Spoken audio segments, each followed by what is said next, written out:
For nearly a quarter of a century, Charles Burns, aka the roving artist, has been cutting silhouettes at corporate events, weddings, conferences, trade shows, parties, dinners and charity do's. In the days before photography was invented, it's what portrait artists were there to do. They were essentially there to preserve physical likeness, and silhouette artists were very much part of that. With his experience and expertise, the likenesses are extraordinary. Working with just a pair of scissors and a pocket full of paper, he will capture your portrait in just a minute or two. There are aspects of silhouettes that still remain to be explored, and that really excites me and fills me with a kind of creative energy. Charles has dropped his scraps of paper on some of the best floors in the land.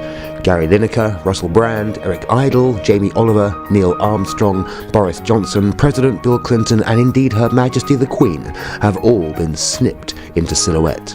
I've been cutting silhouettes for 20 years now, and when I first started cutting silhouettes I thought it was just a small thing, a little English craft that one could learn to do and then you just carry on doing it.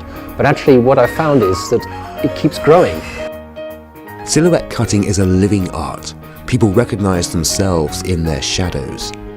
They enjoy the speed and presentation and react to Charles's persona as an entertainer. From learning to cut silhouettes, I then had to learn to do, I had to study caricature, I had to study portraiture, I had to study life drawing because I wanted to do the full-figured silhouettes. And then I had to study how to entertain people.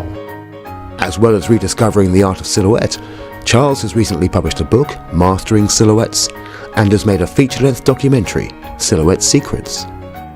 There seems to be this continually unravelling, that there's this tiny, small, little craft has kind of led me on this journey to all kinds of places I never would have imagined myself going 20 years ago. And he has kept a duplicate of everyone.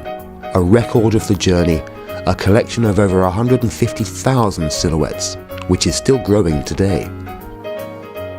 I'm looking for, when I cut a portrait with scissors, is to kind of go beyond just the surface, and if I can, to kind of take something of the person and bring it into the silhouette, which other people can instantly relate to and recognise on a very personal and emotional level. Charles is available to cut, speak about or otherwise exhibit the art of silhouette cutting all over the UK and abroad.